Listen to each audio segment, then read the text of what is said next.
미팅하고 또 탄핵 정국에 대해서 깊숙한 논의했다고 전해드렸는데요. 오늘 조선일보 보니까 공화당 연방 하원의원 영김 인터뷰 단독 해가지고 이렇게 얘기를 했는데 이제 서면 인터뷰였습니다.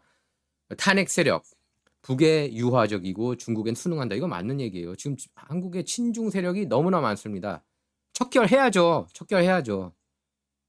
친중이라는 건 친공산주의 아닙니까? 이러다가 한반도 큰 재앙 부를 수 있다고 경고하고 있습니다. 영김 의원이. 그렇습니다. 윤석열 대통령 탄핵 주도한 세력은 북한에 대한 유화책, 중국에 대한 순응을 선호해서 중국에 무조건 복종하고 엎드린다는 겁니다. 지금 그런 분위기잖아요. 한반도와 인도 태평양 지역에 큰 재앙을 초래할 것이다. 이렇게 강력하게 경고했습니다. 윤 대통령이 계속 한국 정권 집권하고 있어야 된다는 겁니다. 탄핵은 잘못됐다는 거라고 정확하게 지적을 하는 거예요. 저기에 나와 있죠. 그가 말하는 탄핵 주도 세력이란 한국 국회 내에서 대통령 탄핵을 주도한 더불어민주당을 의미한다. 생각해 보세요. 한국이 공산주의 부르짖었으면 북한처럼 그렇게 가난에 찌들어서 사는 거예요. 북한이 성공 사례가 됐습니까? 공산주의 펼쳐가지고.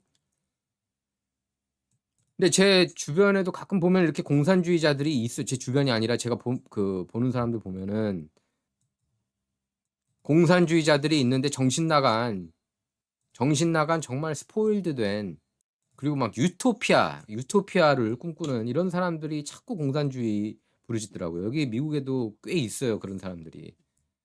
한인들도 있고. 그리고 이렇게 보면은 이 미국 시스템에 이렇게 적응하지 못하고 그런 사람들이 이제 탓을 해야 되니까 자본주의가 잘못됐다. 미국이 잘못됐다.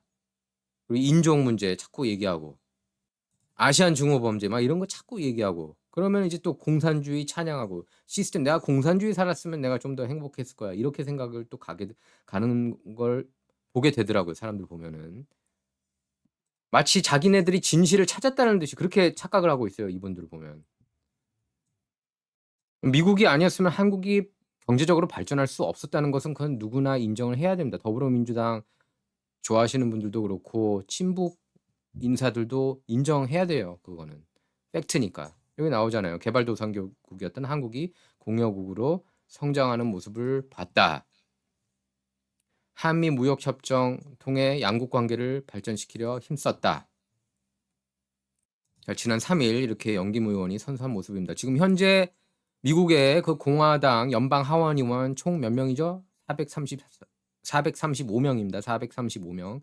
그 중에 유일한 공화당 의원이에요. 뭐 민주당 의원은 2명이 있죠. 뭐 연방 하원에 데이브 민이 있고 연방 상원에 앤디 김이 있지만 저희하고 이렇게 생각이 잘 맞는 분들은 솔직히 아니라고 말씀드리고 싶고요. 굉장히 이렇게 종전 선언 하자는 쪽이죠.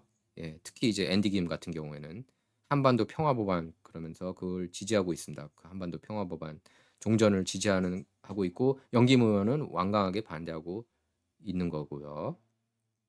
자, 영김 의원이 이래요. 윤 대통령이 한국의 적대 세력을 적대시했고, 그러니까 적대 세력을 적대시한 게 뭐가 잘못됐냐? 이를 탄핵 사유로 삼은 건 분명한 잘못이다.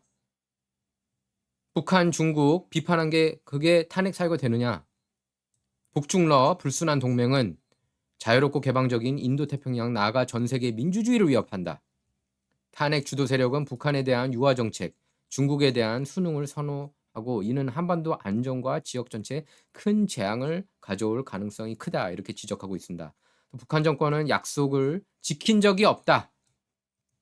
또 중국 시진핑 국가주석은 러시아의 이유 없고 잔혹한 우크라이나 침공을 지원하면서 대만 점령을 위한 적절한 시기를 노린다. 윤통은 러시아의 우크라이나 침공, 중국의 불법적인 해양 영유권 확대에 비판적이다. 이렇게 얘기를 했습니다. 윤 대통령 리더십 아래 한국은 미국의 더 강력한 전략적 파트너가 됐다. 그래서 사실 근데 이 대목에서 저는 러시아 우크라이나는 조금 다릅니다. 저랑 의견이. 러시아 우크라이나는 오바마가 야기시켰다고 봐요. 친 러시아 정부였던 우크라이나 정부를 끌어내렸잖아요. 미국이 주도해가지고 CIA가 2014년에 유로마이단 혁명 유도하지 않았습니까? 그래서 엉망진창이 됐고 부패 국가가 된 거고. 그래서 헌터 바이든이 거기서 부리스마에서 매달 86,000불씩 그냥 아무 일 안 하면서 돈 받는 거예요. 1년에 86,000불도 받기 힘들거든요. 벌기 힘들거든요. 매달 그냥 부통령 아들이란 이유만으로 그 당시에 조 바이든 부통령이었으니까. 그럼 나토에 합류하려고 하니까 말이 안 되는 거죠. 그리고 트럼프 러시아 내통 스캔들에 대해서도 그거를 불을 지핀 게 우크라이나였습니다. 우크라이나 대사들이 막 그 워싱턴 포스트 이런 급진 좌파 언론에 글 기고하고 그걸 여러분께서 아셔야 돼요. 그래서 저는 러시아하고 우크라이나 둘 중에 누구 편이냐? 저는 좀 더 러시아 편이에요. 솔직히 말해서 두 국가 중에서 전쟁을 야기시킨 것도 촉발시킨 것도 저는 우크라이나 쪽 책임이 더 크다고 봅니다. 자꾸 그렇게 건드는데 강대국 아니에요? 러시아가? 그럼 가만히 있을 것 같습니까? 러시아가 바보가 아닌데. 나토를 우크라이나까지 영역을 확장시키려고 하는데 그러면은 여러분께서 러시아 대통령이라면 그거 가만히 눈 뜨고 보고 있어요? 바로 옆 동네인데.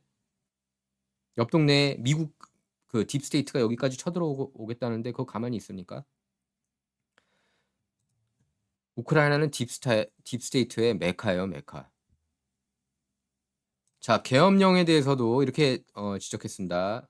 영김 의원이 계엄령이 헌법에 비춰봤을 때 정당했는지는 법학자들이 논의할 문제지.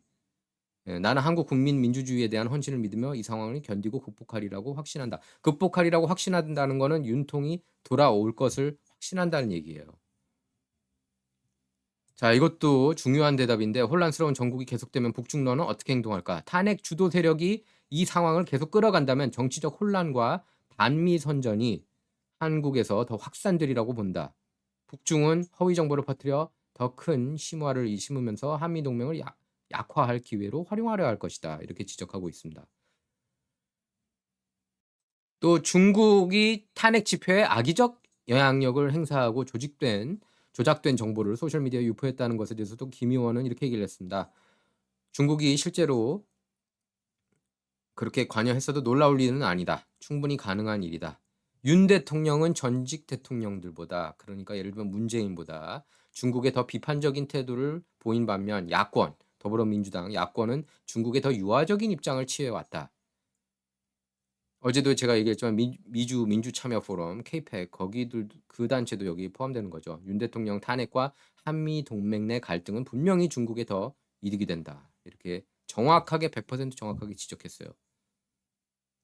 공화당 대표 의원입니다. 이분이 그 영김 한인 의원으로서 대표 의원인데 트럼프라고 다른 생각을 가질까요? 같은 공화당인데 똑같은 생각을 갖고 있는 거예요. 지금 공화당은 여러분께서 아셔야 되지만 트럼프 당이에요. 트럼프 당. 뭐 영김 의원이 초반에 트럼프하고 삐걱거렸다는 건 그건 맞아요. 처음에는. 하지만 지금은 아니에요. 친 트럼프 의원입니다. 여러분께서 분명하게 아실 필요가 있어요. 정치라는 게 이렇게 생명처럼 움직이는 겁니다. 정제되어 있는 게 아니라 움직이는 생물과 같은 것이기 때문에 이렇게 바뀔 수 있다는 것을 여러분께서도 받아들이실 필요가 있어요. 영김 의원 얘기할 때 가끔씩 이렇게 댓글 보면은 초반에 트럼프한테 이렇게 안티 노선 보였다고 아직도 좀 그거를 거기에 대해서 이렇게 좀 앙금이 남아 있는 분들이 계시더라고요. 보니까. 근데 그거를 용서하고 이렇게 앞으로 나아가는 게 중요하다고 봅니다. 지금은 트럼프라니까요. 친트럼프. 이분 지역구가 마가 지역구예요. 이분이 지금 활동하고 있는 그 지역구가 캘리포니아에서 마가 지역구입니다. 마가. 캘리포니아에서도 트럼프 지지 진영이 유독 많은 지역구 중에 하나라고 보시면 돼요. 거기가. 그리고 그 당시엔 제가 볼 때 영김 의원께서도 이렇게 메인스트림 쪽 언론을 영향력이 컸으니까 그거를 의식하지 않을 수가 없었던 거겠죠. 그 당시에는 이제 그 트럼프에 대해서도 사실 제가 볼 땐 그래요. 트럼프에 대해서 이렇게 많이 모르셨던 거예요. 영김 의원도 그중에 한 분이셨고 저 같은 경우에는 제가 누차 얘기를 했지만 저는 옛날부터 이렇게 계속 팔로우했기 때문에 이 사람이 절대로 누구 앞에서 적대적인 그런 세력 앞에서 무릎을 꿇지 않을 거라는 걸 저는 이제 알고 있었거든요. 호전적이라는 게 이런 것에 딥스테이트 상대로 호전적이라는 거지 전쟁광이라는 얘기가 아니고 호전적이기 때문에 잘 싸울 수 있겠구나. 절대로 무릎 꿇지 않겠구나. 저는 그래서 트럼프를 옛날부터 수십 년 동안 지지해 왔던 거예요. 이런 사람이 미국 대통령이 돼야 맞고. 그러니까 저는 이제 굉장히 행복하죠. 솔직히 트럼프가 대통령 된 거. 저는 20년 전부터 계속 트럼프를 원했으니까. 이런 사람이 미국 대통령 세계를 이끌 세계 대통령으로 돼야 된다고. 근데 그렇게 트럼프를 약간 미치광이 아니면은 좀 약간 이상하게 볼 수밖에 없는 거죠. 기득권 쪽에서는 이런 계단을 밟아서. 영김 의원 같은 경우에는 그 에드로이스 전 연방 하원 의원 밑에서 이렇게 보좌관으로서 약 20년 동안 활동하신 분입니다. 그러니까 이제 좀 약간 정상적이지 않은 그런 루트로 온 트럼프가 달리 보일 수밖에 없는 거죠. 사람마다 이렇게 보는 앵글이 다를 수밖에 없지 않습니까? 저야 뭐 트럼프 관련 책만 한 20권 30권 넘게 받고 트럼프가 직접 쓴 책도 7권 8권 정도 읽어 가지고 트럼프 스타일을 자세히 아는데 저같이 이렇게 자세히 알기가 힘들죠. 다른 분들은 그 정도 시간을 또 할애했어야 되니까. 한미일 협력 굉장히 중요하죠. 한미일 관계에 대해서도 상당히 진전됐다고 그렇게 긍정적으로 평가했습니다. 북한, 중국 같은 우리 적들은 동맹 약점을 악용하고 자유롭고 민주적인 인태 지역을 방해하려 한다. 중국은 이웃 국가를 노골적으로 압박하고 위협하는데 최근엔 중국 선박이 대만 해저 케이블을 절단한 혐의를 받는다. 미국은 우리 동맹과 협력해 어떤 공격에도 대응해야 하고 그렇기 때문에 3자 관계는 매우 중요하다. 한미일 동맹 굉장히 중요합니다. 저도 예전에는 툭하면은 막 일본 역사 얘기를 하고 막 그 한일 관계 얘기하면 '당연히 반미해야 되는 거 아니야?' 저도 이제 그렇게 아주 과거에는 생각을 했었죠. 왜냐하면 다 그렇게 교육을 받았으니까. 하지만 툭하면은 과거 얘기하면은 계속 이제 싫어야 된다는 얘기예요 그러면 결국에. 끝까지. 하지만 지금 중국 공산당 북한 상대로 맞서 싸우기 위해서는 뭉쳐야 돼요 한미일이. 그건 기본입니다 기본. 그리고 솔직히 좌파 진영에서도 속내는 일본 좋아하는 사람 굉장히 많아요. 일본 툭하면 일본 여행 가고. 그러니까 이중적으로 이걸 정치 카드로 자꾸 활용하는 건데 미국에서 툭하면은 인종 카드 활용하는 것처럼 뭐 여성하고 남성 적대시하는 그런 카드, 분열 카드를 이용해서 크는 게 지금 더불어민주당이 똑같은 그런 행위들을 하는 모습입니다.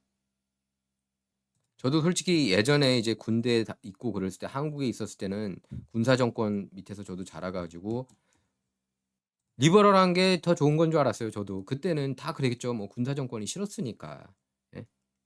그래서 이제 진보 쪽도 많이 이렇게 가고 저는 이제 실제로도 군대에 있었을 때는 저도 이제 김대중한테 표 찍고 그랬어요. 저도 그때는 다 대부분 분위기가 그냥 그게 다 맞다 생각했는데 이제 몰라요. 그때는 맞았는지 몰라요. 지금은 아닙니다. 지금은 제가 볼 때 더불어민주당 굉장히 잘못된 길로 가고 있어요. 굉장히 잘못된 길로 가고 있습니다. 너무 친중이고 너무 친북이고 탈북자들 막 비판하는 모습 보면 '미쳤구나. 이 당이 완전히 미쳐버렸구나.' 그런 생각이 듭니다. 아니 북한에서 힘들어 가지고 빠져나온 사람을 비판해요? 배신자라고?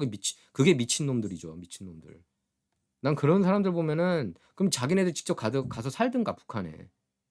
한번 살아보든가. 제가 볼 때 몇 달도 못 버틸걸요. 몇 달이 뭐예요? 일 주일은 버틸까 과연? 그러니까 과연 이렇게 중국 돈을 먹었는지 이 더민당 의원들이 이해가 안 가는 구석이 한두 개가 아닙니다. 툭하면 반미하고 반미하는 게 멋있다고 이제 뭐 트렌드처럼 사실 뭐 그런 반미적인 그런 한국에서 반미적인 정서가 80 년대도 있었던 걸로 기억해요 저는. 그때 88 올림픽 당시에도 미국 제가 이제 거기 국민학교 다녔을 때 친구들이 대부분 그때 소련을 이용을 했어요. USSR, USA가 아니라. 그러니까 그때도 이제 반미 감정이 없진 않았죠, 한국 사람들이 그때.